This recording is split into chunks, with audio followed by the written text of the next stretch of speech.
All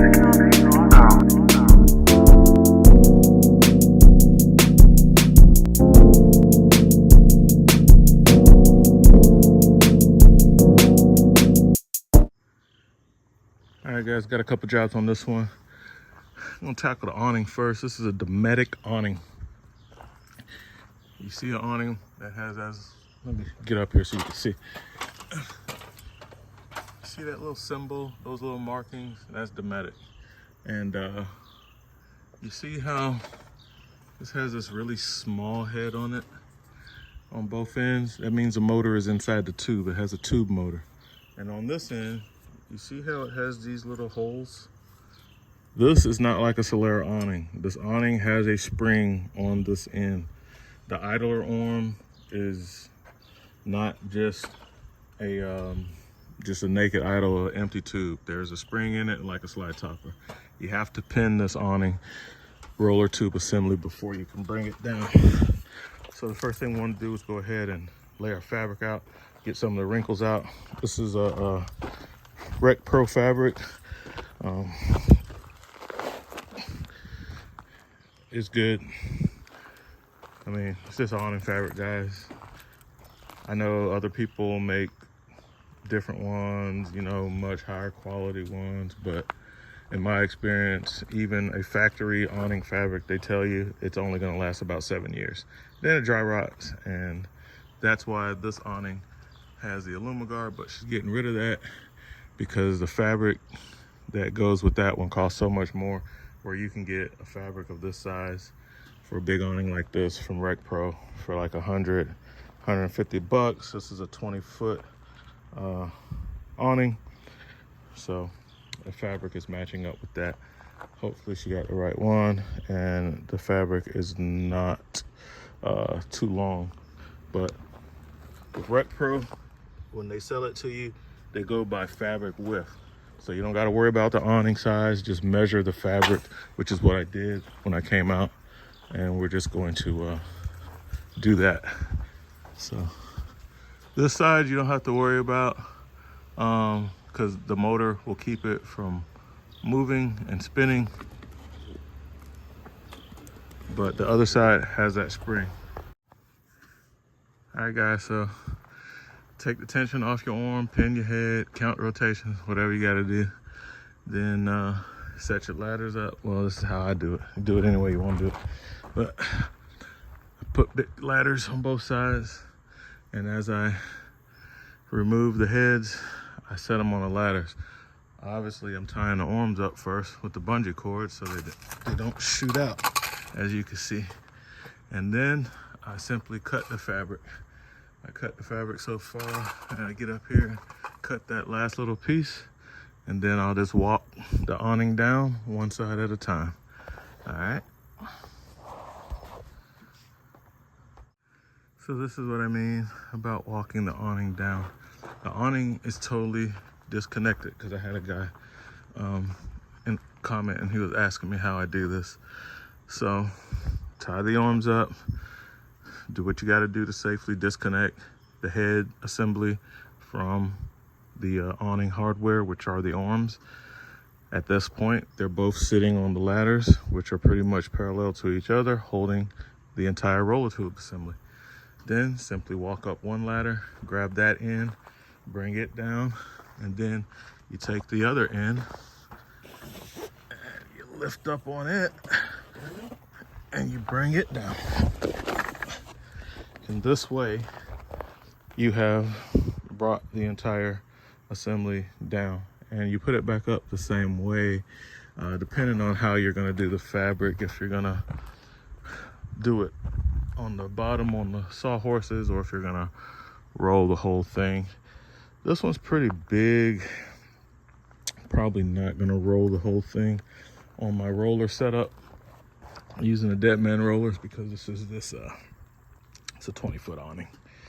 All right, so now I'll go back up, cut the AlumiGuard from the soft connect, get rid of that, start prepping our rail for the new fabric.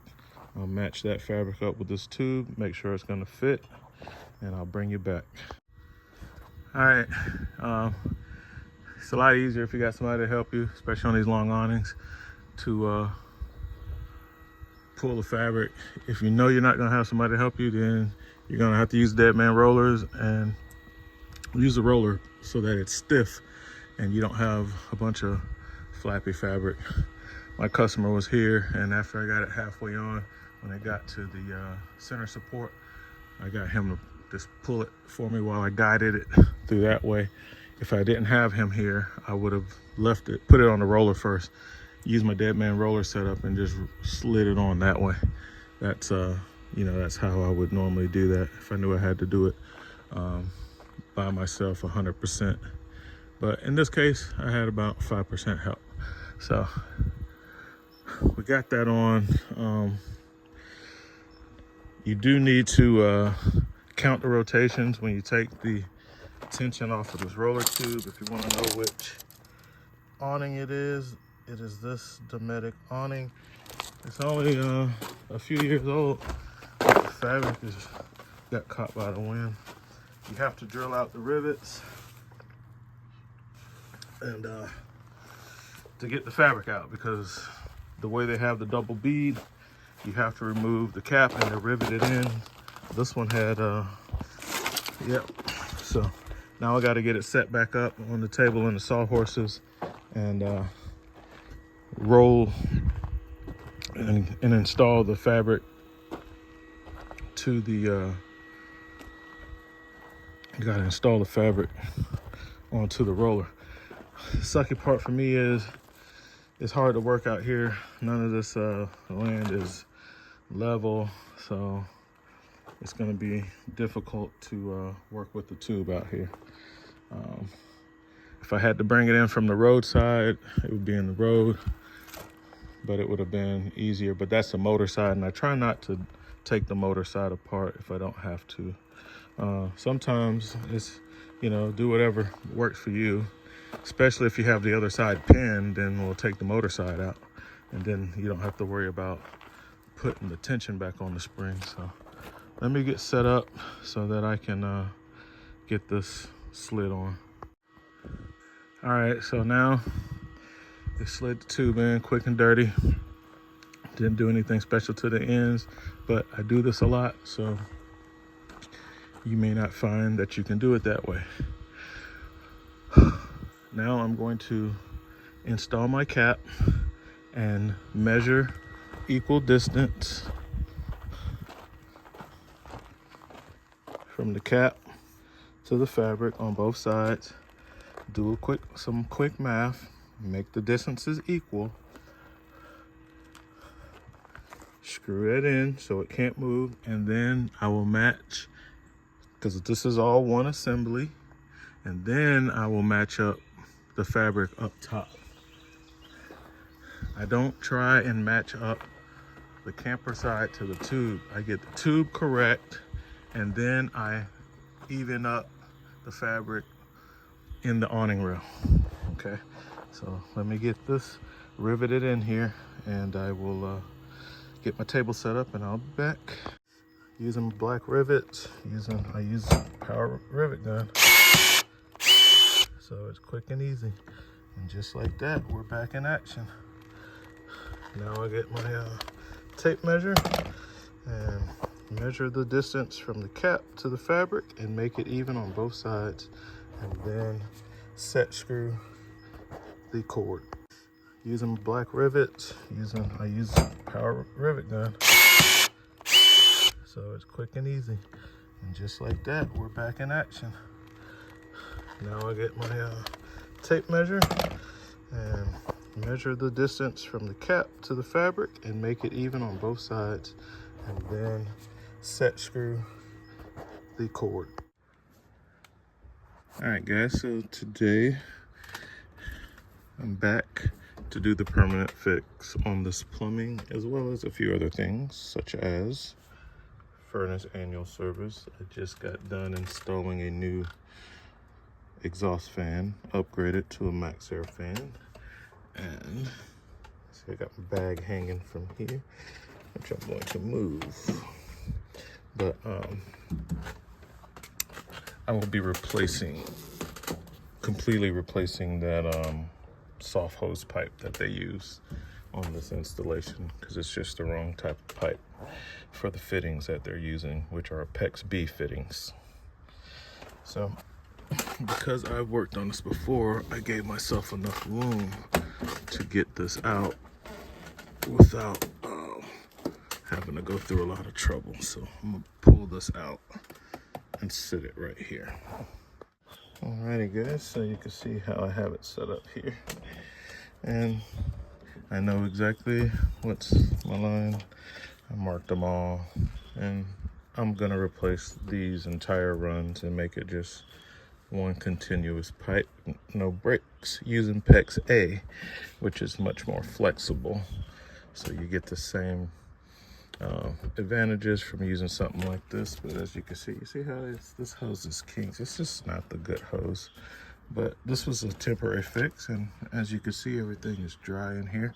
So that temporary fix has held, but now it's time for a more permanent fix. So let me disconnect this and get ready to pull all this out. All right, so I'm routing my PEX A through, got rid of all the stupid flexible hose pipe. This is flexible enough to bend the angles that you need. And even with PEX B, you can use a little right angle attachment to make it hit a hard 90. So anyway, I started feeding this through. A lot of people don't know that you can use crimp ring connectors on Shark Bite branded PEX A, which is this.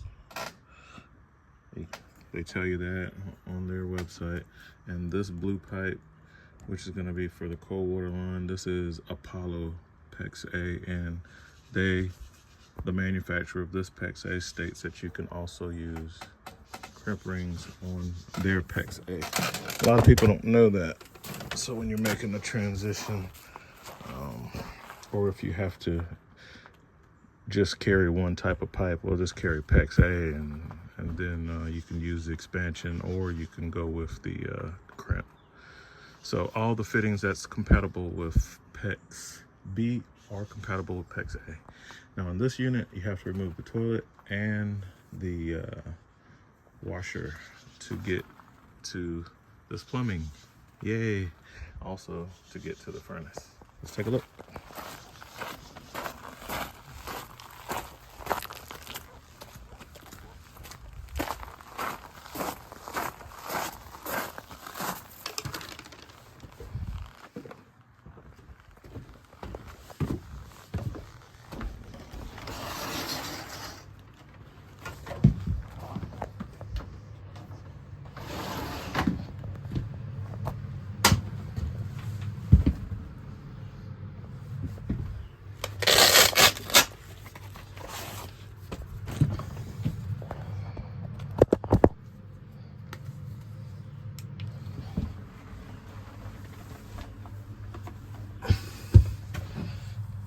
So that's where it goes. And there are my two feeds. And that's how you get to the furnace. So you gotta move the toilet and the washer to get to the stuff. And it's not that hard of bends on this. I don't know why they just didn't go for PEX A. I guess it's just cheaper for them to use this stuff, which is horrible here. So,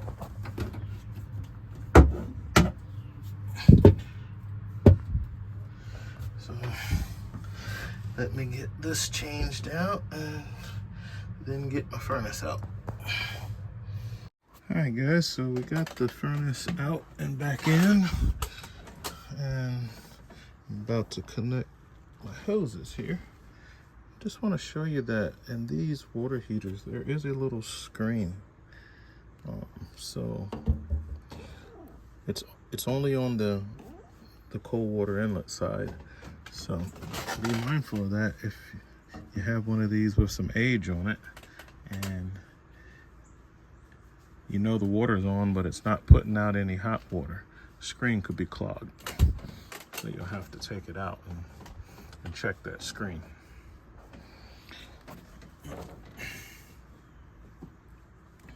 This is basically, see, this PEX A is very flexible, so I'm not gonna have a problem getting it to bend like I need it to. So I'll cut it about right here and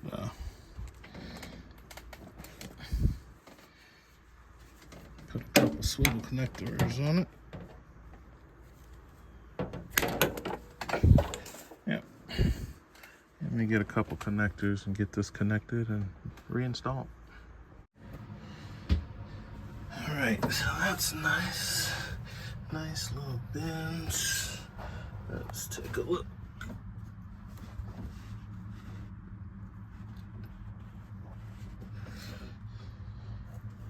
Can't really do that with PEX B, but with PEX A, we can get these, see